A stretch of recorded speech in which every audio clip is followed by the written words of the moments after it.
Chapter 7. It was when curiosity about Gatsby was at its highest that the lights in his house failed to go on one Saturday night. And, as obscurely as it had begun, his career as Trimbellaccio was over. Only gradually did I become aware that the automobiles which turned expectantly into his drive stayed for just a minute, and then drove sulkily away. Wondering if he were sick, I went over to find out. An unfamiliar butler with a villainous face squinted at me suspiciously from the door. "Is Mr. Gatsby sick?" "Nope." After a pause, he added, "Sir," in a dilatory, grudging way. I hadn't seen him around, and I was rather worried. "Tell him Mr. Carroway came over." "Who?" he demanded rudely. "Carroway." "Carroway. All right, I'll tell him." Abruptly, he slammed the door. My Finn informed me that Gatsby had dismissed every servant in his house a week ago and replaced them with half a dozen others, who never went into West Egg Village to be bribed by the tradesmen, but ordered moderate supplies over the telephone.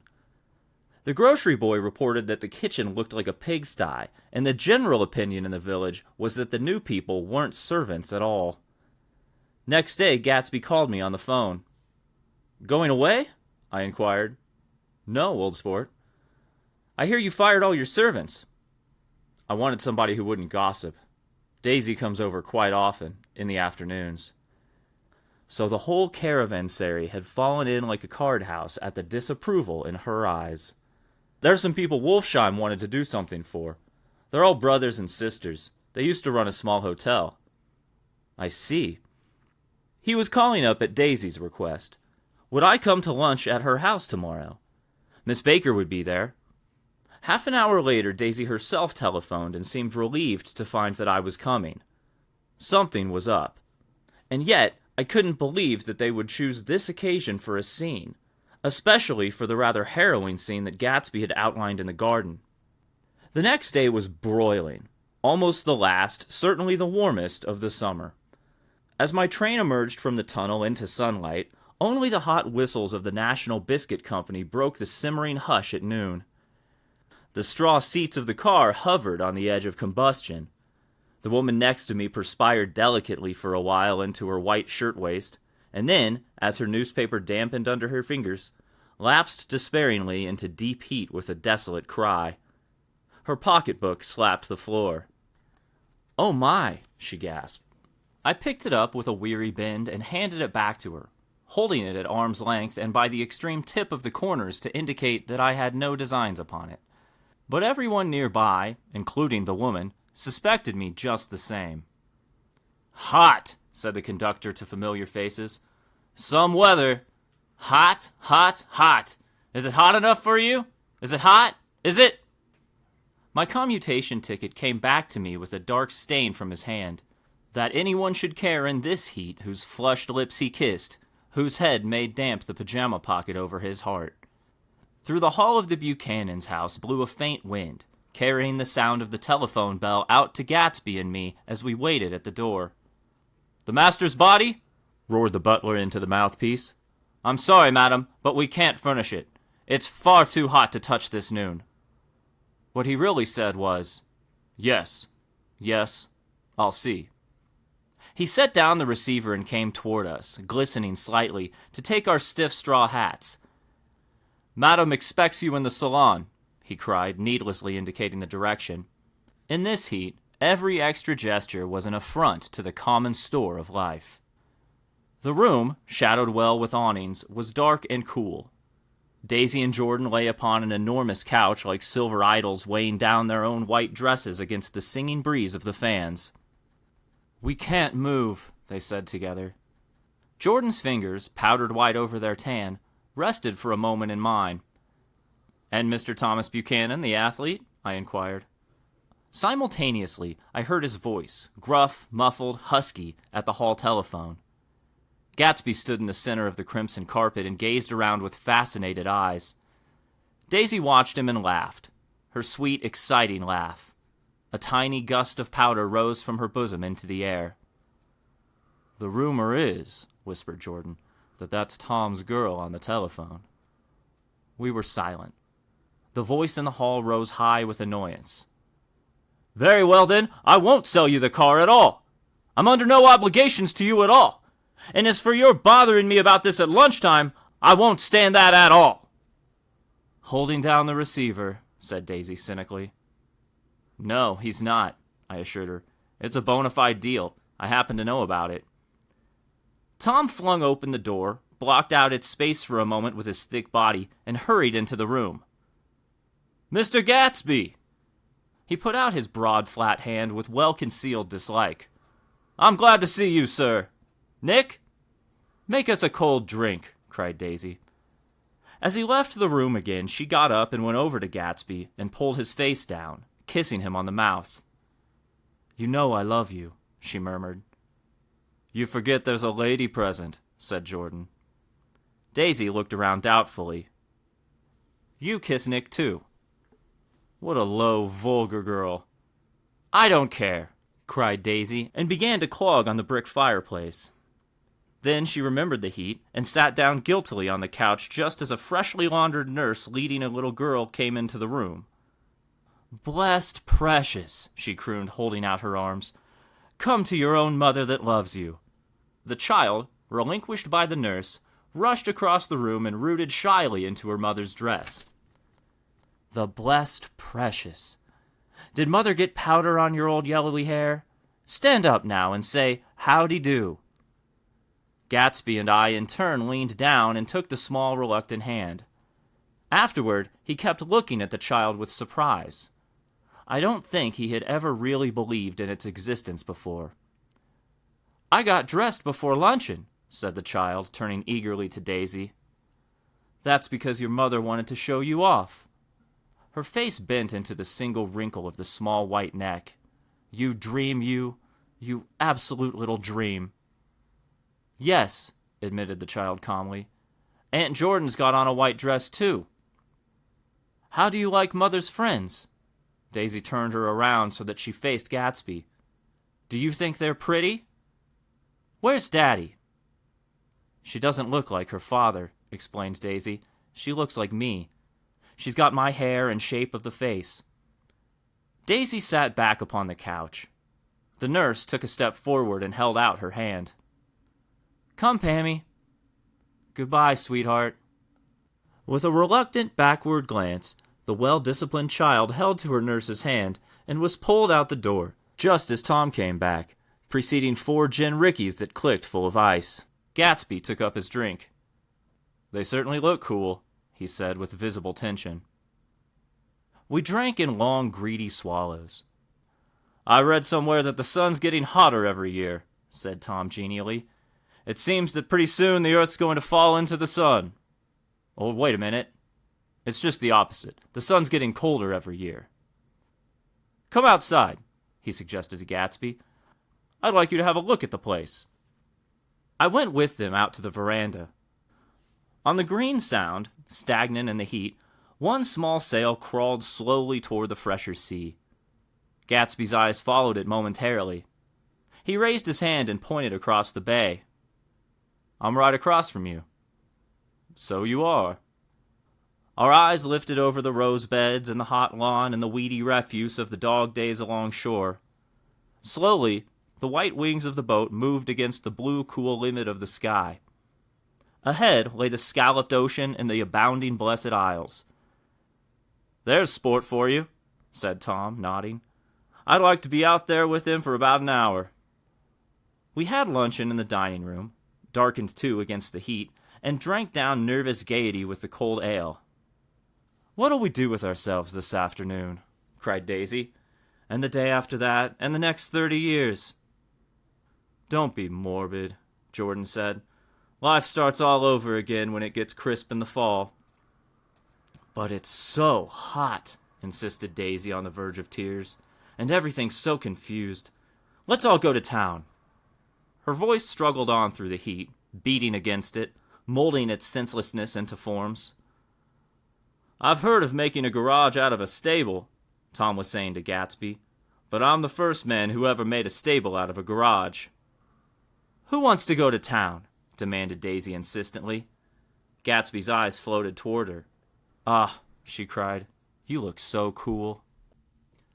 Their eyes met, and they stared together at each other, alone in space. With an effort, she glanced down at the table. "You always look so cool," she repeated. She had told him that she loved him, and Tom Buchanan saw. He was astounded. His mouth opened a little, and he looked at Gatsby, and then back at Daisy as if he had just recognized her as someone he knew a long time ago. "You resemble the advertisement of the man," she went on innocently. "You know, the advertisement of the man—" "All right," Tom broke in quickly. "I'm perfectly willing to go to town. Come on, we're all going to town." He got up, his eyes still flashing between Gatsby and his wife. No one moved. "Come on!" His temper cracked a little. "What's the matter anyhow? If we're going to town, let's start." His hand, trembling with his effort at self-control, bore to his lips the last of his glass of ale. Daisy's voice got us to our feet and out onto the blazing gravel drive. "Are we just going to go?" she objected. "Like this? Aren't we going to let anyone smoke a cigarette first?" "Everybody smoked all through lunch." "Oh, let's have fun," she begged him. "It's too hot to fuss." He didn't answer. "Have it your own way," she said. "Come on, Jordan." They went upstairs to get ready while we three men stood there shuffling the hot pebbles with our feet. A silver curve of the moon hovered already in the western sky. Gatsby started to speak, changed his mind, but not before Tom wheeled and faced him expectantly. "Have you got your stables here?" asked Gatsby with an effort. "About a quarter of a mile down the road." "Oh." A pause. "I don't see the idea of going to town," broke out Tom savagely. "Women get these notions in their heads." "Shall we take anything to drink?" called Daisy from an upper window. "I'll get some whiskey," answered Tom. He went inside. Gatsby turned to me rigidly. "I can't say anything in his house, old sport." "She's got an indiscreet voice," I remarked. "It's full of—" I hesitated. "Her voice is full of money," he said suddenly. That was it. I'd never understood it before. It was full of money. That was the inexhaustible charm that rose and fell in it, the jingle in it, the cymbals' song of it. High in a white palace, the king's daughter, the golden girl. Tom came out of the house wrapping a quart bottle in a towel, followed by Daisy and Jordan wearing small, tight hats of metallic cloth and carrying light capes over their arms. "Shall we all go in my car?" suggested Gatsby. He felt the hot green leather of the seat. "I ought to have left it in the shade." "Is it standard shift?" demanded Tom. "Yes." "Well, you take my coupe and let me drive your car to town." The suggestion was distasteful to Gatsby. "I don't think there's much gas in it," he objected. "Plenty of gas," said Tom boisterously. He looked at the gauge. "And if it runs out, I can stop at a drugstore. You can buy anything at a drugstore nowadays." A pause followed this apparently pointless remark. Daisy looked at Tom frowning, and an indefinable expression, at once definitely unfamiliar and vaguely recognizable, as if I had only heard it described in words, passed over Gatsby's face. "Come on, Daisy," said Tom, pressing her with his hand toward Gatsby's car. "I'll take you in this circus wagon." He opened the door, but she moved out from the circle of his arm. "You take Nick and Jordan. We'll follow you in the coupe." She walked close to Gatsby, touching his coat with her hand. Jordan and Tom and I got into the front seat of Gatsby's car. Tom pushed the unfamiliar gears tentatively, and we shot off into the oppressive heat, leaving them out of sight behind. "Did you see that?" demanded Tom. "See what?" He looked at me keenly, realizing that Jordan and I must have known all along. "You think I'm pretty dumb, don't you?" he suggested. "Perhaps I am, but I have almost a second sight sometimes that tells me what to do. Maybe you don't believe that, but science—" He paused. The immediate contingency overtook him, pulled him back from the edge of theoretical abyss. "I've made a small investigation of this fellow," he continued. I could have gone deeper if I'd known. Do you mean you've been to a medium? Inquired Jordan humorously. What? Confused, he stared at us as we laughed. A medium? About Gatsby. About Gatsby? No, I haven't. I said I've been making a small investigation of his past.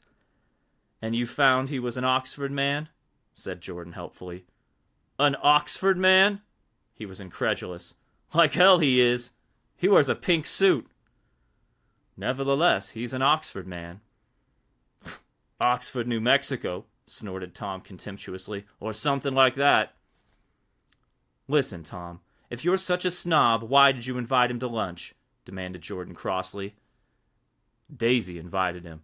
She knew him before we were married. God knows where. We were all irritable now with the fading ale, and, aware of it, we drove for a while in silence.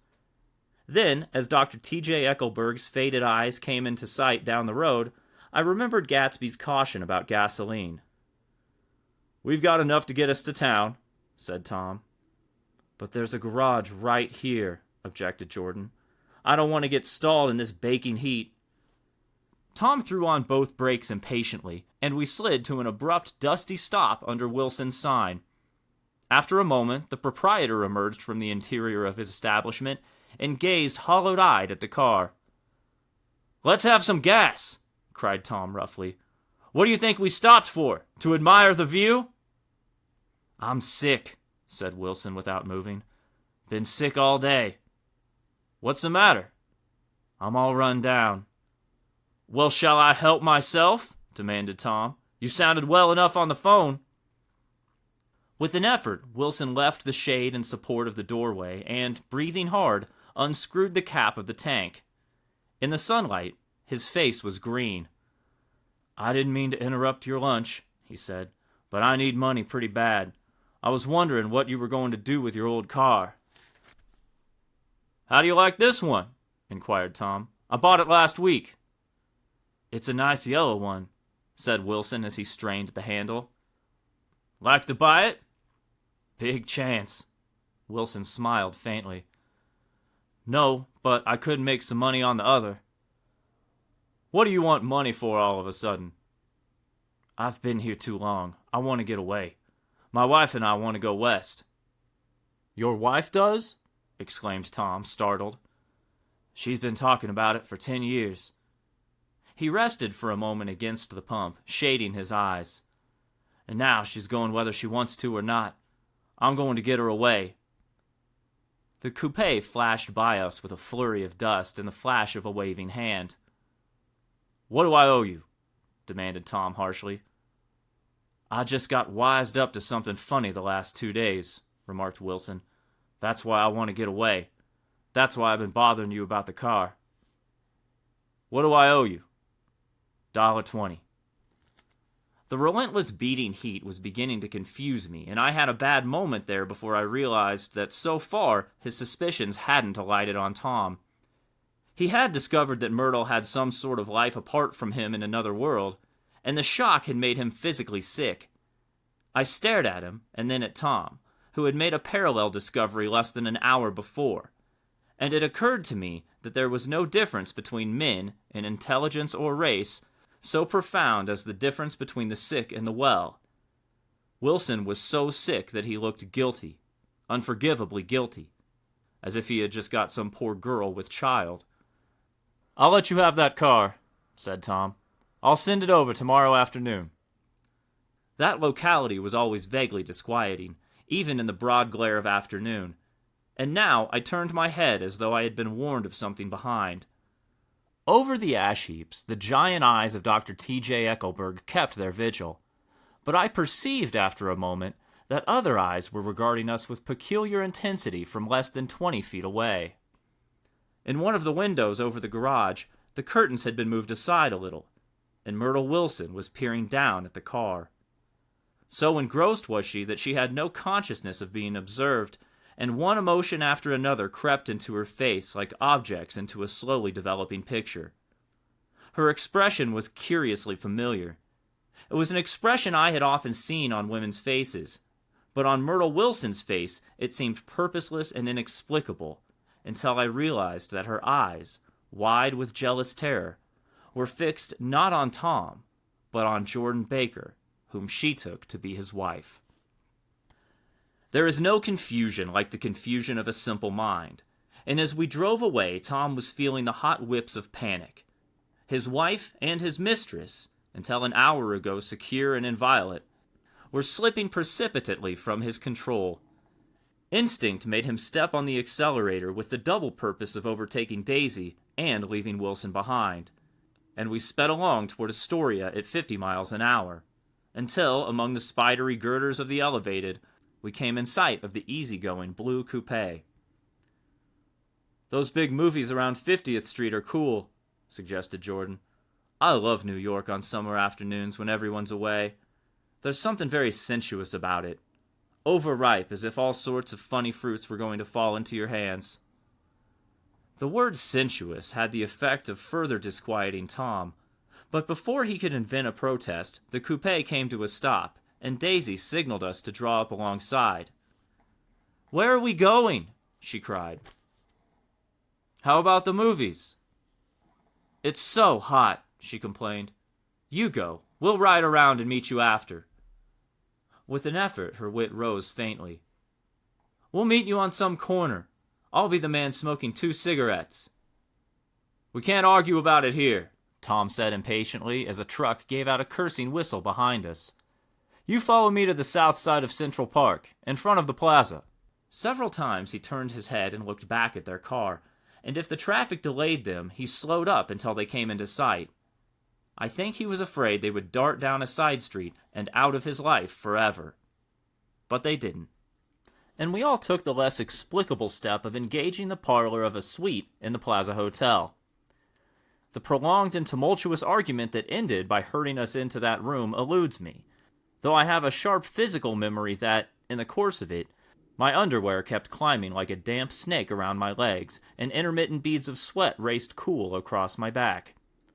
The notion originated with Daisy's suggestion that we hire 5 bathrooms and take cold baths, and then assumed more tangible form as a place to have a mint julep. Each of us said over and over that it was a crazy idea. We all talked at once to a baffled clerk and thought, or pretended to think, that we were being very funny. The room was large and stifling, and though it was already 4 o'clock, opening the windows admitted only a gust of hot shrubbery from the park. Daisy went to the mirror and stood with her back to us, fixing her hair. "It's a swell suite," whispered Jordan respectfully, and everyone laughed. "Open another window," commanded Daisy without turning around. "There aren't any more." "Well, we'd better telephone for an axe." "The thing to do is forget about the heat," said Tom impatiently. "You make it 10 times worse by crabbing about it." He unrolled the bottle of whiskey from the towel and put it on the table. "Why not let her alone, old sport?" remarked Gatsby. "You're the one that wanted to come to town." There was a moment of silence. The telephone book slipped from its nail and splashed to the floor, whereupon Jordan whispered, "Excuse me," but this time no one laughed. "I'll pick it up," I offered. "I've got it." Gatsby examined the parted string, muttered in an interested way, and tossed the book on a chair. "That's a great expression of yours, isn't it?" said Tom sharply. "What is?" "All this old sport business. Where'd you pick that up?" "Now see here, Tom," said Daisy, turning around from the mirror. "If you're going to make personal remarks, I won't stay here a minute. Call up and order some ice for the mint julep." As Tom took up the receiver, the compressed heat exploded into sound, and we were listening to the portentous chords of Mendelssohn's Wedding March from the ballroom below. "Imagine marrying someone in this heat," cried Jordan dismally. "Still, I was married in the middle of June," Daisy remembered. "Louisville in June. Somebody fainted. Who was it fainted, Tom?" "Biloxi," he answered shortly. "A man named Biloxi. Biloxi. And he made boxes. That's a fact. And he was from Biloxi, Tennessee." "They carried him into my house," appended Jordan, "because we live just 2 doors from the church. and he stayed 3 weeks until Daddy told him he had to get out. The day after he left, Daddy died. After a moment, she added, as if she might have sounded irreverent, there wasn't any connection. I used to know a Bill Biloxi from Memphis, I remarked. That was his cousin. I knew the whole family history before he left. He gave me an aluminum putter that I use today. The music had died down as the ceremony began, and now a long cheer floated in at the window, followed by intermittent cries of, "Yeah, yeah, yeah," and finally by a burst of jazz as the dancing began. "We're getting old," said Daisy. "If we were young, we'd rise and dance." "Remember Biloxi," Jordan warned her. "Where'd you know him from, Tom?" "Biloxi?" He concentrated with an effort. "I didn't know him. He was a friend of Daisy's."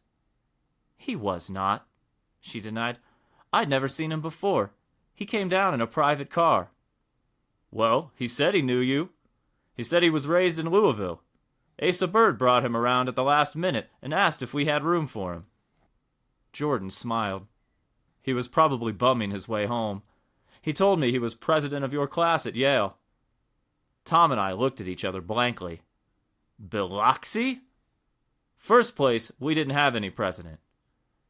Gatsby's foot beat a short, restless tattoo, and Tom eyed him suddenly. "By the way, Mr. Gatsby, I understand you're an Oxford man." "Not exactly."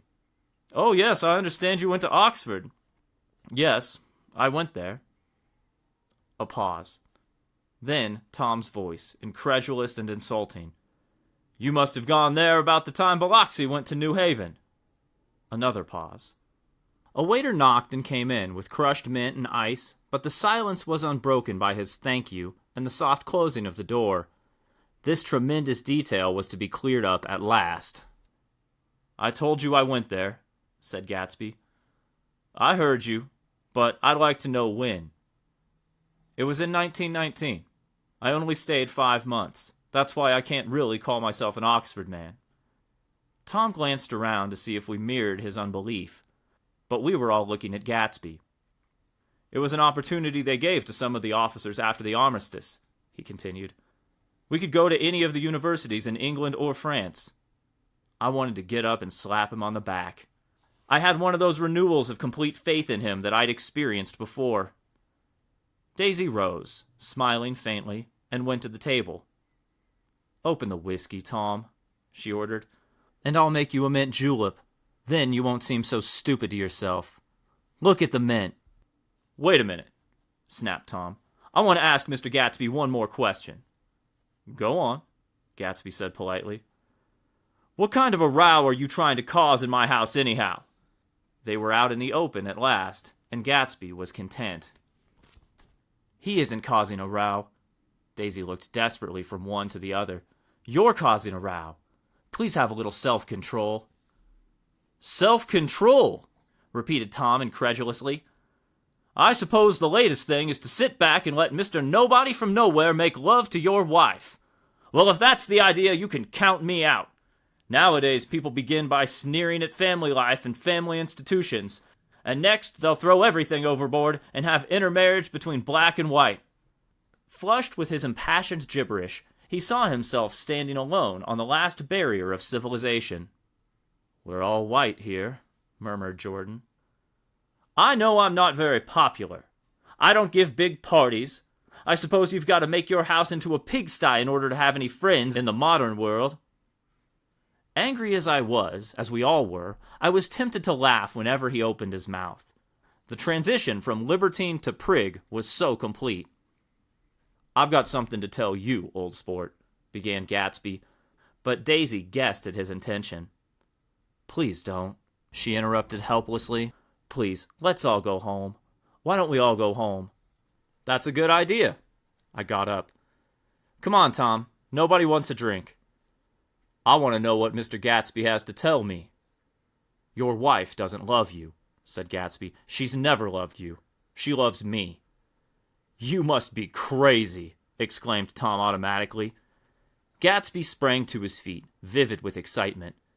"She never loved you, do you hear?" he cried. "She only married you because I was poor and she was tired of waiting for me. It was a terrible mistake, but in her heart, she never loved anyone except me." At this point, Jordan and I tried to go, but Tom and Gatsby insisted with competitive firmness that we remain, as though neither of them had anything to conceal, and it would be a privilege to partake vicariously of their emotions. "Sit down, Daisy." Tom's voice groped unsuccessfully for the paternal note.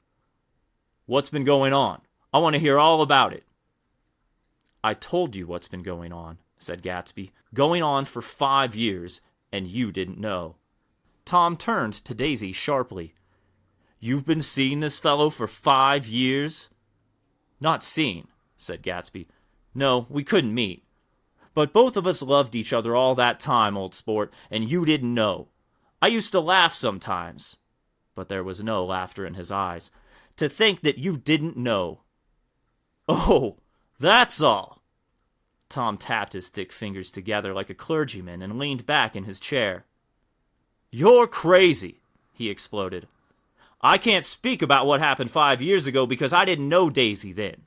And I'll be damned if I see how you got within a mile of her unless you brought the groceries to the back door. But all the rest of that's a goddamned lie. Daisy loved me when she married me, and she loves me now." "No," said Gatsby, shaking his head. "She does, though. The trouble is that sometimes she gets foolish ideas in her head and doesn't know what she's doing." He nodded sagely. "And what's more, I love Daisy too. Once in a while I go off on a spree and make a fool of myself, but I always come back. And in my heart, I love her all the time." "You're revolting," said Daisy. She turned to me, and her voice, dropping an octave lower, filled the room with thrilling scorn. "Do you know why we left Chicago? I'm surprised that they didn't treat you to the story of that little spree." Gatsby walked over and stood beside her. "Daisy, that's all over now," he said earnestly. "It doesn't matter anymore. Just tell him the truth, that you never loved him, and it's all wiped out forever." She looked at him blindly. "Why, how could I love him? Possibly." "You never loved him." She hesitated. Her eyes fell on Jordan and me with a sort of appeal, as though she realized at last what she was doing, and as though she had never, all along, intended doing anything at all. But it was done now. It was too late.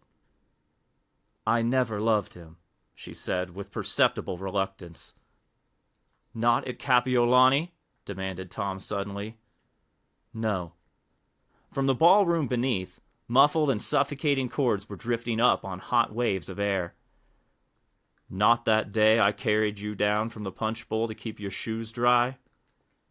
There was a husky tenderness in his tone. "Daisy?" "Please don't." Her voice was cold, but the rancor was gone from it. She looked at Gatsby. "There, Jay," she said. But her hand, as she tried to light a cigarette, was trembling.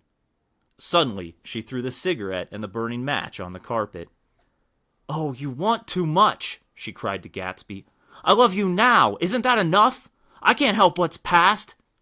She began to sob helplessly. "I did love him once, but I loved you too." Gatsby's eyes opened and closed.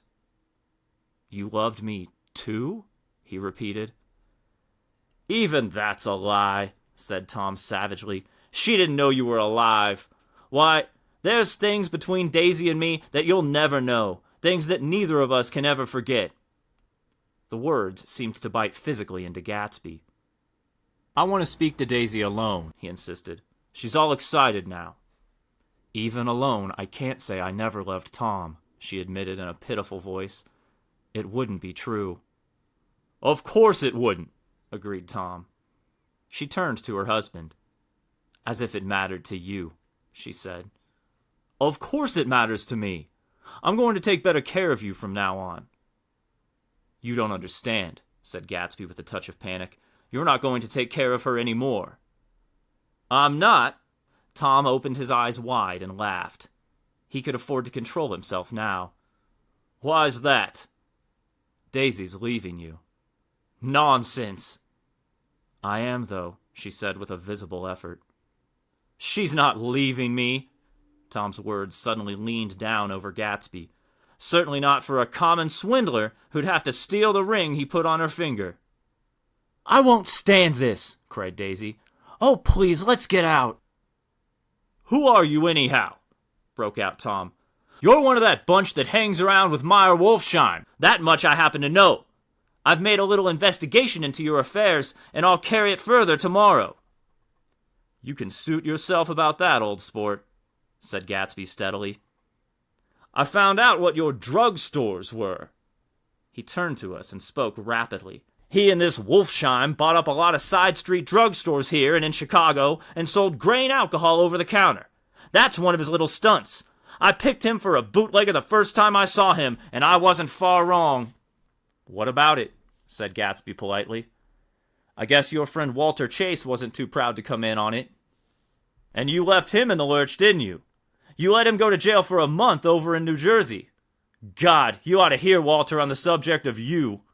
He came to us dead broke. He was very glad to pick up some money, old sport." "Don't you call me old sport," cried Tom. Gatsby said nothing. "Walter could have you up on the betting laws, too, but Wolfsheim scared him into shutting his mouth." That unfamiliar yet recognizable look was back again in Gatsby's face. "That drugstore business was just small change," continued Tom slowly, "but you've got something on now that Walter's afraid to tell me about." I glanced at Daisy, who was staring terrified between Gatsby and her husband, and at Jordan, who had begun to balance an invisible but absorbing object on the tip of her chin. Then I turned back to Gatsby, and was startled at his expression. He looked, and this is said for all contempt for the babbled slander of his garden, as if he had killed a man. For a moment, the set on his face could be described in just that fantastic way. It passed, and he began to talk excitedly to Daisy, denying everything, defending his name against accusations that had not been made. But with every word she was drawing further and further into herself, so he gave that up, and only the dead dream fought on as the afternoon slipped away, trying to touch what was no longer tangible, struggling unhappily, undespairingly, toward that lost voice across the room. The voice begged again to go. "Please, Tom, I can't stand this anymore." Her frightened eyes told that whatever intentions, whatever courage she had had, were definitely gone. "You two start on home, Daisy," said Tom, "in Mr. Gatsby's car." She looked at Tom, alarmed now, but he insisted with magnanimous scorn. "Go on. He won't annoy you. I think he realizes that his presumptuous little flirtation is over." They were gone, without a word. Snapped out, made accidental, isolated like ghosts, even from our pity. After a moment, Tom got up and began wrapping the unopened bottle of whiskey in the towel. "Want any of this stuff, Jordan? Nick?" I didn't answer. "Nick?" he asked again. "What? Want any?" "No. I just remembered that today's my birthday." I was 30. Before me stretched the portentous, menacing road of a new decade. It was 7 o'clock when we got into the coupe with him and started for Long Island. Tom talked incessantly, exulting and laughing, but his voice was as remote from Jordan and me as the foreign clamor on the sidewalk or the tumult of the elevated overhead. Human sympathy has its limits, and we were content to let all their tragic arguments fade with the city lights behind. 30. The promise of a decade of loneliness. A thinning list of single men to know, a thinning briefcase of enthusiasm, thinning hair. But there was Jordan beside me, who, unlike Daisy, was too wise ever to carry well-forgotten dreams from age to age. As we passed over the dark bridge, her wan face fell lazily against my coat's shoulder, and the formidable stroke of 30 died away with the reassuring pressure of her hand. So we drove on toward death through the cooling twilight. The young Greek Michaelis, who ran the coffee joint beside the ash heaps, was the principal witness at the inquest. He had slept through the heat until after 5, when he strolled over to the garage, and found George Wilson sick in his office. Really sick. Pale as his own pale hair and shaking all over. Michaelis advised him to go to bed, but Wilson refused, saying that he'd miss a lot of business if he did. While his neighbor was trying to persuade him, a violent racket broke out overhead. "I've got my wife locked up in there," explained Wilson calmly. "She's going to stay there till the day after tomorrow, and then we're going to move away." Michaelis was astonished. They had been neighbors for 4 years, and Wilson had never seemed faintly capable of such a statement. Generally, he was one of these worn-out men. When he wasn't working, he sat on a chair in the doorway and stared at the people and the cars that passed along the road. When anyone spoke to him, he invariably laughed in an agreeable, colorless way. He was his wife's man, and not his own. So naturally, Michaelis tried to find out what had happened, but Wilson wouldn't say a word. Instead, he began to throw curious, suspicious glances at his visitor and ask him what he'd been doing at certain times on certain days. Just as the latter was getting uneasy, some workmen came past the door bound for his restaurant, and Michaelis took the opportunity to get away, intending to come back later. But he didn't. He supposed he forgot to, that's all. When he came outside again a little after 7, he was reminded of the conversation, because he heard Mrs. Wilson's voice, loud and scolding, downstairs in the garage. "Beat me!" he heard her cry. "Throw me down and beat me, you dirty little coward!" A moment later, she rushed out into the dusk, waving her hands and shouting.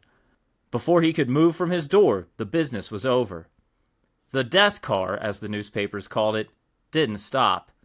It came out of the gathering darkness, wavered tragically for a moment, and then disappeared around the next bend. Marvo Michaelis wasn't even sure of its color.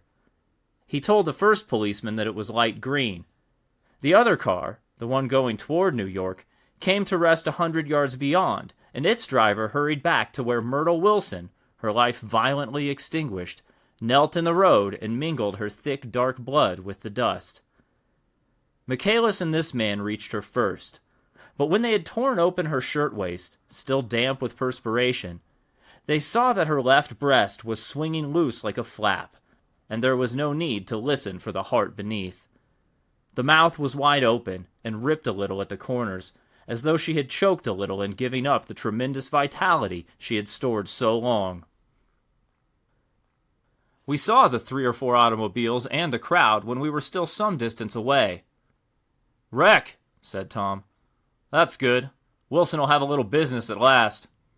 He slowed down, but still without any intention of stopping, until, as we came nearer, the hushed, intent faces of the people at the garage door made him automatically put on the brakes. "We'll take a look," he said doubtfully. "Just a look." I became aware now of a hollow, wailing sound which issued incessantly from the garage, a sound which, as we got out of the coupe and walked toward the door, resolved itself into the words, "Oh my God," uttered over and over in a gasping moan. "There's some bad trouble here," said Tom excitedly. He reached up on tiptoes and peered over a circle of heads into the garage, which was lit only by a yellow light in a swinging metal basket overhead. Then he made a harsh sound in his throat, and with a violent thrusting movement of his powerful arms, pushed his way through. The circle closed up again with a running murmur of expostulation. It was a minute before I could see anything at all. Then new arrivals deranged the line, and Jordan and I were pushed suddenly inside. Myrtle Wilson's body, wrapped in a blanket and then in another blanket, as though she suffered from a chill in the hot night, lay on a work table by the wall, and Tom, with his back to us, was bending over it, motionless. Next to him stood a motorcycle policeman taking down names with much sweat and correction in a little book. At first, I couldn't find the source of the high, groaning words that echoed clamorously through the bare garage. Then I saw Wilson standing on the raised threshold of his office, swaying back and forth and holding to the doorposts with both hands. Some man was talking to him in a low voice and attempting, from time to time, to lay a hand on his shoulder, but Wilson neither heard nor saw.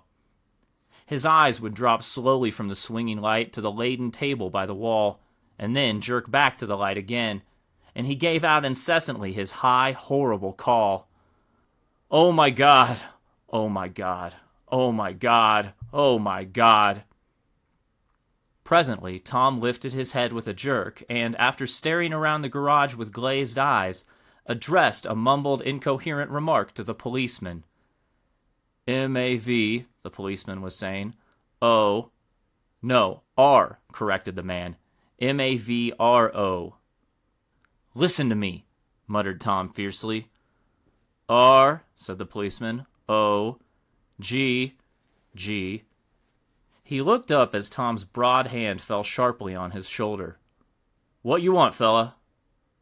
What happened? That's what I want to know. Auto hit her. Instantly killed. Instantly killed, repeated Tom, staring. She ran out in a road. Son of a bitch didn't even stop his car. There was 2 cars, said Michaelis. One coming, one going, see? Going where? Asked the policeman keenly. One going each way. Well, she... His hand rose toward the blankets, but stopped halfway and fell to his side. She ran out there, and the one coming from New York knocked right into her, going 30 or 40 miles an hour. What's the name of this place here? Demanded the officer. Hasn't got any name. A pale, well-dressed Negro stepped near. It was a yellow car, he said. Big yellow car. New. See the accident? Asked the policeman. No, but the car passed me down the road, going faster than 40, going 50, 60. Come here and let's have your name. Look out now. I want to get his name. Some words of this conversation must have reached Wilson, swaying in the office door, for suddenly a new theme found voice among his grasping cries. You don't have to tell me what kind of car it was. I know what kind of car it was. Watching Tom, I saw the wad of muscle back of his shoulder tighten under his coat. He walked quickly over to Wilson and, standing in front of him, seized him firmly by the upper arms. You've got to pull yourself together, he said with soothing gruffness. Wilson's eyes fell upon Tom. He started up on his tiptoes, and then would have collapsed to his knees had not Tom held him upright. Listen, said Tom, shaking him a little. I just got here a minute ago from New York. I was bringing you that coupe we've been talking about. That yellow car I was driving this afternoon wasn't mine. Do you hear? I haven't seen it all afternoon. Only the Negro and I were near enough to hear what he said, but the policeman caught something in the tone and looked over with truculent eyes. What's all that? He demanded. I'm a friend of his. Tom turned his head, but kept his hands firm on Wilson's body. He says he knows the car that did it. It was a yellow car. Some dim impulse moved the policeman to look suspiciously at Tom. And what color's your car? It's a blue car, a coupe. We've come straight from New York, I said. Someone who had been driving a little behind us confirmed this, and the policeman turned away. Now, if you'll let me have that name again correct. Picking up Wilson like a doll, Tom carried him into the office, set him down in a chair, and came back. If somebody will come here and sit with him, he snapped authoritatively. He watched while the 2 men standing closest glanced at each other and went unwillingly into the room. Then Tom shut the door on them and came down the single step, his eyes avoiding the table. As he passed close to me, he whispered, Let's get out. Self-consciously, with his authoritative arms breaking the way, we pushed through the still gathering crowd, passing a hurried doctor, case in hand, who had been sent for in wild hope half an hour ago. Tom drove slowly until we were beyond the bend. Then his foot came down hard, and the coupe raced along through the night. In a little while, I heard a low, husky sob, and saw that the tears were overflowing down his face. The goddamned coward, he whimpered. He didn't even stop his car. The Buchanan's house floated suddenly toward us through the dark, rustling trees. Tom stopped beside the porch and looked up at the second floor, where 2 windows bloomed with light among the vines. Daisy's home, he said. As we got out of the car, he glanced at me and frowned slightly. I ought to have dropped you in West Egg, Nick. There's nothing we can do tonight. A change had come over him, and he spoke gravely and with decision. As we walked across the moonlight gravel to the porch, he disposed of the situation in a few brisk phrases. I'll telephone for a taxi to take you home, and while you're waiting, you and Jordan better go in the kitchen and have them get you some supper, if you want any. He opened the door. "Come in." "No, thanks, but I'd be glad if you'd order me a taxi. I'll wait outside." Jordan put her hand on my arm. "Won't you come in, Nick?" "No, thanks." I was feeling a little sick and I wanted to be alone, but Jordan lingered for a moment more. "It's only 9:30, she said. I'd be damned if I'd go in. I'd had enough of all of them for one day, and suddenly that included Jordan, too. She must have seen something of this in my expression, for she turned abruptly away and ran up the porch steps into the house. I sat down for a few minutes with my head in my hands until I heard the phone taken up inside and the butler's voice calling a taxi. Then I walked slowly down the drive away from the house, intending to wait by the gate. I hadn't gone 20 yards when I heard my name, and Gatsby stepped from between two bushes into the path. I must have felt pretty weird by that time, because I could think of nothing except the luminosity of his pink suit under the moon. "What are you doing?" I inquired. "Just standing here, old sport." Somehow, that seemed a despicable occupation. For all I knew, he was going to rob the house in a moment. I wouldn't have been surprised to see sinister faces, the faces of Wolfsheim's people, behind him in the dark shrubbery. "Did you see any trouble on the road?" he asked after a minute. "Yes." He hesitated. "Was she killed?" "Yes." I thought so. I told Daisy I thought so. It's better that the shock should all come at once. She stood it pretty well. He spoke as if Daisy's reaction was the only thing that mattered. "I got to West Egg by a side road," he went on, "and left the car in my garage. I don't think anybody saw us, but of course I can't be sure." I disliked him so much by this time that I didn't find it necessary to tell him he was wrong. "Who was the woman?" he inquired. "Her name was Wilson. Her husband owns the garage." "How the devil did it happen?" "Well, I tried to swing the wheel." He broke off, and suddenly I guessed the truth. "Was Daisy driving?" "Yes," he said after a moment. "But of course I'll say I was. You see, when we left New York, she was very nervous, and she thought it would steady her to drive. And this woman rushed out at us just as we were passing a car coming the other way. It all happened in a minute, but it seemed to me that she wanted to speak to us, thought we were somebody she knew. Well, first Daisy turned away from the woman toward the other car, and then she lost her nerve and turned back. The second my hand reached the wheel, I felt the shock. It must have killed her instantly. It ripped her open." "Don't tell me, old sport." He winced. "Anyhow, Daisy stepped on it. I tried to make her stop, but she couldn't, so I pulled on the emergency brake. Then she fell over into my lap, and I drove on." "She'll be all right tomorrow," he said presently. "I'm just going to wait here and see if he tries to bother her about that unpleasantness this afternoon. She's locked herself into a room, and if he tries any brutality, she's going to turn the light out and on again." "He won't touch her," I said. "He's not thinking about her." "I don't trust him, old sport." "How long are you going to wait?" "All night, if necessary. Anyhow, till they all go to bed." A new point of view occurred to me. Suppose Tom found out that Daisy had been driving. He might think he saw a connection in it. He might think anything. I looked at the house. There were 2 or 3 bright windows downstairs, and the pink glow from Daisy's room on the ground floor. "You wait here," I said. "I'll see if there's any sign of a commotion." I walked back along the border of the lawn, traversed the gravel softly, and tiptoed up the veranda steps. The drawing-room curtains were open, and I saw that the room was empty. Crossing the porch where we had dined that June night 3 months before, I came to a small rectangle of light which I guessed was the pantry window. The blind was drawn, but I found a rift at the sill. Daisy and Tom were sitting opposite each other at the kitchen table, with a plate of cold fried chicken between them, and 2 bottles of ale. He was talking intently across the table at her, and in his earnestness his hand had fallen upon and covered her own. Once in a while she looked up at him and nodded in agreement. They weren't happy, and neither of them had touched the chicken or the ale. and yet they weren't unhappy either. There was an unmistakable air of natural intimacy about the picture, and anybody would have said that they were conspiring together. As I tiptoed from the porch, I heard my taxi feeling its way along the dark road toward the house. Gatsby was waiting where I had left him in the drive.